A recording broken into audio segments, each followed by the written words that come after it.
Salut à tous, du coup on se retrouve pour voir comment battre 2 GL avec un seul roster et 100 GL. Donc là le premier, ça va être sur JML avec tous ces petits copains qui vont bien. Bon juste, il est pas ulti, pour l'instant j'y arrive pas sur les ultis. Parce que j'ai pas encore mes modes au taquet, etc. Mais donc c'est la team JML avec Revan, Gas, l'autre Luc et je sais plus qui c'est le cinquième. On va voir ça tout de suite, je me rappelle plus. Je crois que c'est Oda, il me semble. Ça devrait être Oda. Ouais, c'est Oda. Donc, là, le principe, c'est que grâce à Traya, on se fout des debuffs qu'ils vont nous mettre, et Nihilus, il gagne un max de TM grâce aux debuffs infligés à Sion et à Traya. Le truc, c'est qu'il faut que Traya soit vraiment assez speed pour qu'elle joue et qu'elle crève pas. Là, Palpatine, on a vu qu'il était à deux doigts de crever, il a pas encore les bons modes qui vont bien, donc il était un peu en PLS. Mais qui meurt ou qui meurt pas, des fois, ça passe sans Palpatine. Tout ce qu'il faut, c'est pas perdre les quatre autres. Ensuite, là, il s'est bien régène quand même. Ensuite, on continue, on met nos debuffs avec Bastila, notre choc avec Palpatine. On n'est pas trop mal. Un autre choc, il récupère de la protec à chaque fois qu'il choque grâce à son Lazeta sur son unique, donc c'est très bien. Le Tenacity Down, comme ça on est sûr qu'on inflige tous nos debuffs. Là, on a pris la marque de Revan, donc ça c'est fait. On va essayer d'Ability Block, ça passe. Encore un petit choc, on continue de se régénérer un peu de protec. Petite basique de Sion. Là on est tranquille. En plus, comme JML, il a là les debuffs, Traya elle récupère vraiment beaucoup de vie. Là on a fait comme JML Taunt, on fait le drain. Ça, pas de problème. Là Pain, là on est vraiment pas mal. On fait le choc, ça descend un peu tout le monde. Bon là du coup, ça refait proc le taunt de JML parce que JKR, Revan il est passé sous 50%. Là on est en suppersion, donc Sion déjà c'est réglé, il peut plus mourir. Fin du débat. Donc on va remettre Tenacity Down. L'Ability Block qui était passé de façon avec Traya il me semble. Et là, il n'y a plus de taunt. Pan et de 1 pour Nihilus. Ensuite on retourne sur JML, on touche pas les autres, on s'en fout complètement. Hop. On va faire notre petite isolation. Réduire les cooldowns de Nihilus. On remet notre AOE Fear, on augmente leur cooldown. Revan qui décède, impeccable. On continue tranquille. De toute façon, on focus que lui, hein, à part quand on a une annihilation de dispo. Mais sinon, on focus vraiment que lui. Bon, alors là, il y a Oda qui passe sous 50%, donc JML récupère encore une fois son taunt. Mais là, il est déjà pas bien, le pauvre garçon. Lui aussi, il est sous 50%, donc il est pas au mieux de sa forme. Là, on peut faire l'annihilation sur JML parce que ça lui fait beaucoup de dégâts. Mais je voulais quand même garder pour dès que j'aurai une opportunité sur Jedi Knight Luke. Là, plus de taunt. Hop. AOE Pain. Oda qui disparaît. Jedi Knight Luke. Pan. Nihilus encore une fois. Un petit choc. On va réduire le cooldown quand même. Un autre choc. Et Sion qui finit. Magnifique. Donc, on a utilisé Traya. Et du coup, pour pouvoir faire une deuxième team, une team arrêt, on va devoir faire avec d'autres persos. Ces deux autres persos qui vont en fait être là pour remplacer Traya. Parce que là, il y a GK dans la team. Dans la team arrêt qu'on va faire. Les deux autres persos qu'on va choisir, ça va être DR et la sonde. Le droïde sonde impériale. Donc, on met Vador lead. On met DR. On met Throne. Ça peut passer sans la sonde, mais c'est plus facile avec. On met Watt et on met la sonde. Ce qui est pratique, c'est qu'on a déjà éclaté notre DR en mettant Bastila sur JKL. Et là, du coup, on utilise DR pour gifler une Padmé. Ça veut dire qu'en cassant DR, on arrive quand même à choper 2 GL. Ce qui est plutôt pas mal. Donc là, c'est comme d'hab, la technologie des armes sur Vador. Ensuite, le massacre implacable tout à droite. On fait notre première AOE sur Ray. On est déjà à 5 debuffs. Là, on ability block Gas. On ability block Oda. Putain, j'ai du mal. Lancer de sable sur Revan. Comme ça lui refait proc les trucs et ça en ajoute encore. On ability block GK. Deuxième AOE dot sur Ray. Et là, en fait, on va garder le verrouillage. Au cas où, par malheur, à un moment, GK taunt. Donc là, on fait le choc. GK, il l'a pris, donc c'est extrêmement bien. Le prochain à jouer, c'est Trône. Donc entre Trône, Vador et la sonde, eh ben, on choisit de mettre sur Trône. La fracture sur Ray. Elle a déjà 11 dots. Ça sent pas bon pour elle. Là, en plus, ils ont extrêmement tendance à focus la sonde. Donc c'est vraiment pas mal, parce qu'en plus, s'ils la descendent d'un seul PV, bah, vous pouvez la faire péter à la tronche d'un des mecs, c'est pas mal, ça se prend.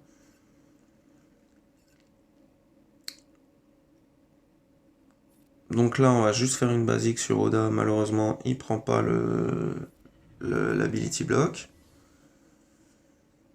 On fait notre massacre implacable. On met une AOE sur Revan. Les basiques servent à rien sur lui, alors autant lui mettre les AOE.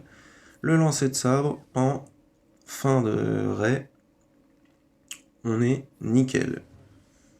Là, GK, Oda et Egas, ils sont passés sous 50%, donc ils ont leur immu dégâts. Ce qui est plutôt pas mal. Là, au final, comme ça va pas servir, autant mettre le verrouillage maintenant. Une petite AOE dot au passage. Ou le lancer. Ouais, le lancer de ça prend. L'AOE dot. Immu Amélio. Petit basique. Le massacre implacable. Et là, de toute façon, c'est terminé. Il n'y a plus qu'à attendre qu'ils prennent un tour pour qu'ils aient plus... le... Comment dire, l'immu dégâts. Donc là, on va stun Oda. Hop, il a loupé son tour, très bien. Maintenant, il a plus l'immu dégâts. Lui, déjà de base, il est cuit.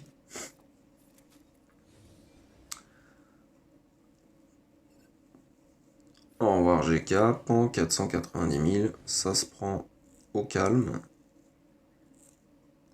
Il veut pas focus Oda. Ouh, il a fait trop peur. Tiens, une petite fracture pour toi, pan fin, Oda qui dégage. Du coup voilà, on va passer au mode, vite fait pour les deux teams. Donc mon Vador, il est mal modé, c'est pas les bons sets. J'expliquerai pourquoi après. Ce qu'il faut, c'est ces deux-là.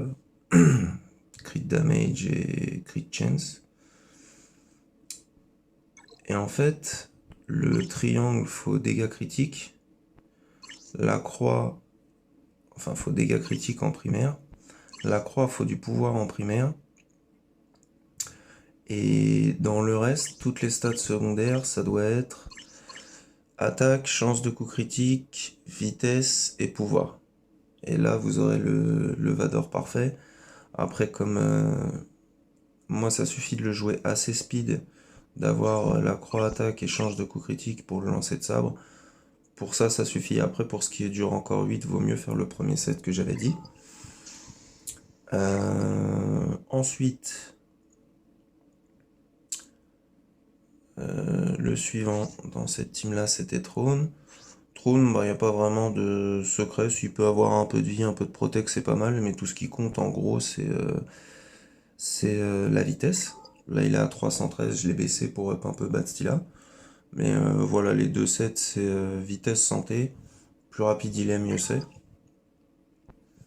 Et ça va être pareil pour notre cher ami Watt.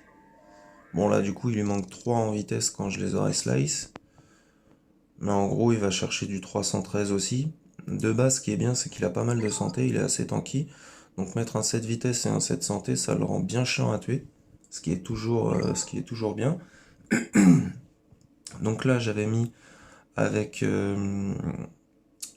avec Vador, j'avais mis Dark Raven. Donc là, le but de DR de base dans le jeu, de toute façon, c'est de l'avoir le plus rapide possible. Donc là, j'ai même un set qui est pas entier. Il y a deux modes différents. Et sinon, à côté, c'est un set vitesse. Donc le mien il est à 326. Et l'avantage de la sonde, ça va être pour empêcher les tanks de taunt. Elle a besoin de vitesse et de pouvoir, surtout de pouvoir. Un petit peu de vitesse, mais en fait, ce qui va se passer, c'est que à la fin du tour de chaque allié de l'Empire, elle va prendre 3% de jauge de tour. Donc elle va quand même aller relativement vite, même si elle n'est pas super super speed. Pour la deuxième team, donc le lead c'était Palpa, faut de la santé et du pouvoir, tout simplement pour les stuns c'est toujours pratique. Le choc parce qu'avec avec la Zeta sur son unique on récupère de la protec en fonction du choc. Donc c'est pour ça que par exemple mon rond c'est de la protection, pour qu'il puisse en récupérer. Là la croix, bah toujours la primaire pouvoir. Là j'ai mis quoi? Attaque parce que j'avais que ça, c'était le plus rapide que je pouvais mettre je crois. Et puis les autres, bon bah voilà, vous mettez ce que vous pouvez. Mais l'idéal c'est qu'il soit un petit peu tanky, beaucoup de pouvoir, avec un peu de protection aussi, quand même. Pour quand il met les chocs et qu'il en récupère, parce qu'il faut qu'il survive le plus longtemps possible, sinon c'est beaucoup plus galère. Bon, Sion, pareil, le mien il n'est pas modé de ouf, parce que j'aime... Faut qu'il joue vite en fait, mais au bout d'un moment, il faut faire des choix dans les modes. Il n'y en a pas pour tout le monde. Et du coup, les sets défense, ça marche vraiment super bien pour lui. Si vous lui mettez juste un peu de vie et beaucoup de défense, ça le rend vraiment monstrueux. Il faut qu'il joue assez vite pour passer en super sion, etc. Ensuite, il est où Nihilus? Il est là. Nihilus, c'est simple, c'est que de la santé partout. Parce que, en fait, là, ça va être santé, santé, santé. Parce que de toute façon, son coup de base, à part Dispel, il tape comme une mouche. Son AOE, elle tape comme une mouche et elle augmente les cooldowns. Et il est juste là pour annihiler. Donc on essaye de lui mettre un peu de speed et beaucoup de santé. Ce qui est très pratique sur Nihilus, c'est quand les alliés Dark Sion ou Dark Traya subissent un affaiblissement, la jauge de tour de Nihilus se remplit de 10%. Il obtient un bonus de 30% de santé maximale cumulable jusqu'à la fin de l'affrontement. Donc en fait, contre JML, comme ils mettent tous des debuffs à Traya et Sion et qu'ils font tous des AOE, en 2 secondes, Nihilus il a 250 000 PV minimum, un truc comme ça. Donc c'est hyper pratique de l'avoir tanky. Un peu de speed aussi quand même. Il n'y a pas besoin de lui en mettre de ouf, étant donné qu'il gagne de la jauge de tour quand Sion et Traya sont tapés. Mais un tout petit peu de speed de base, ça fait jamais de mal. Et voilà, donc pour la Team Vador, ce qui va compter, c'est... Au final, le set, peu importe, du moment que vous arrivez à avoir quand même pas mal de pouvoir, beaucoup de speed, une chance de coup critique qui est vraiment bien, vous passerez les teamerais, quoi qu'il arrive. Ce qui compte, c'est de mettre ses dots et de faire son lancer de sabre, que ça critique pour éradiquer un mec. DR, en fait, il a remplacé, entre guillemets, ils sont deux à avoir remplacé Traya dans cette team pour avoir deux teams différentes qui peuvent battre DGL. À cause de son choc, parce que quand on met un choc, un tank peut pas taunt, et de lacération parce qu'il inflige l'immunité aux améliorations. Donc c'est aussi un moyen d'empêcher un tank de taunt. Et c'est pour ça aussi que la sonde est là, pour la détection. En fait, si par malheur, je sais pas, il a déjà taunt le tank en face, et ben vous pouvez dissiper ces améliorations. Il y a 75% de chances d'infliger le verrouillage. Et en gros, quand ils sont verrouillés, ils pourront plus avoir d'amélioration. Donc pendant 2 tours.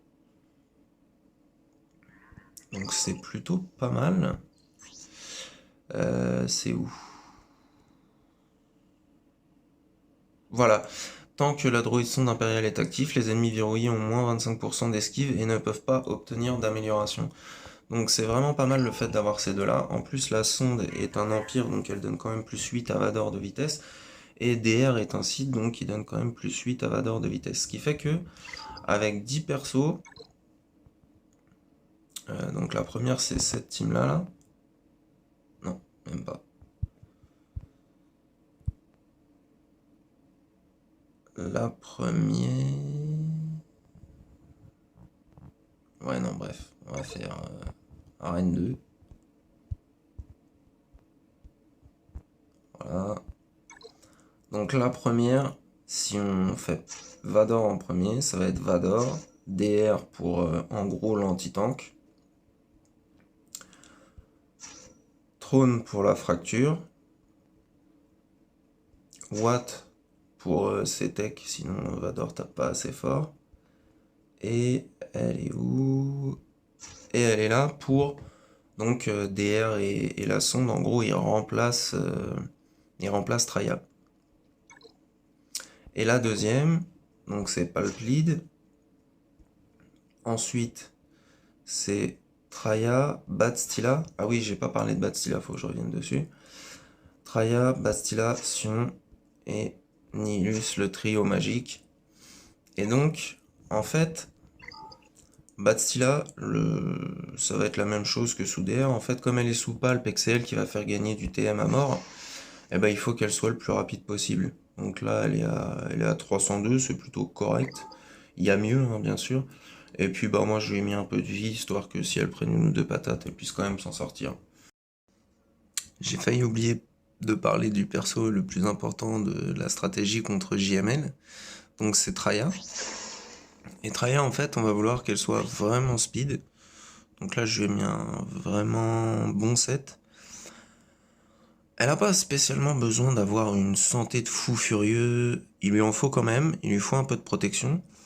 Mais ce qui va être très intéressant, c'est son speed. Parce que on veut qu'elle reste en vie. À cause de son unique.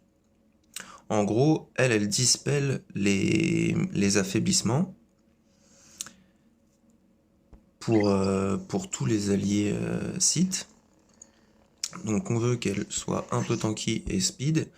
Ce qui fait qu'elle a un set santé et un set vitesse. Et en fait, ce qui va lui permettre de tenir en étant très rapide, c'est que Bastila va avoir infligé tous ses debuffs. Et avec le lead de Palpatine, quand un Sith inflige...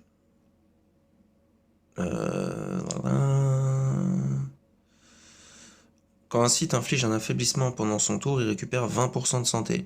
Et ce qui est pratique, c'est que aussi bien sur la tempête de sabre que sur le basique, elle inflige des affaiblissements. Et ça, c'est hyper intéressant parce que 20% de santé, ça la fait régène vraiment beaucoup. Et du coup, ça lui permet de rester en vie pendant tout le combat. Voilà comment ça marche. Donc, on va regarder une dernière fois les deux teams, faire un vraiment récap rapide. Donc, la première team, c'est pour Counter Ray. Vador, pour que ses dots y restent et reculer le TM aussi. Donc, DR, il est là pour remplacer Traya, dont on aura besoin sous JML pour le choc qui empêche les tanks de taunt, plus le basique, la lacération qui met l'immu amélioration, donc pareil. Trône, parce que sinon vous avez perdu, donc comme ça c'est clair. Watt pour mettre la technologie des armes à Vador, le reste c'est un peu comme vous voulez. En cinquième, je mets la sonde, mais comme je sais bien qu'il n'y a pas beaucoup de monde qui va jouer la sonde, un mec qui passe hyper bien avec ça, c'est Piet. Parce que Piet, il peut dispel les ennemis light side. Il me semble, on va vérifier ça en direct.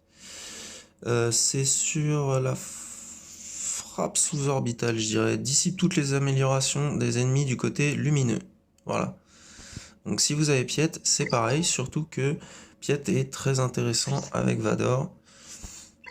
Donc c'est un très bon choix aussi.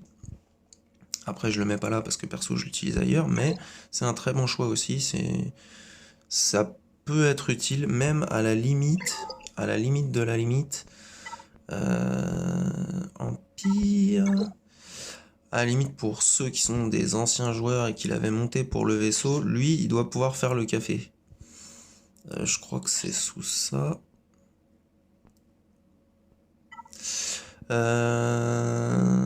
Avec 80% de chance d'infliger l'immunité aux améliorations et entrave des capacités. Donc lui, il peut être valable aussi. Et la deuxième team, donc, c'est le lead de Palpatine pour le gain de TM. C'est pour ça que Batstila est là, pour tous ses debuffs et le gain de TM. Et pour le fait que les Sith régènent quand ils infligent un affaiblissement, ce qui nous oblige à jouer Traya assez rapide et un peu de santé pour qu'elle ne meure jamais, parce que si elle meurt jamais, son unique disparaît et là c'est foutu. Sion, il est là parce que c'est un bon tank et qu'en plus il y a une double, triple raison.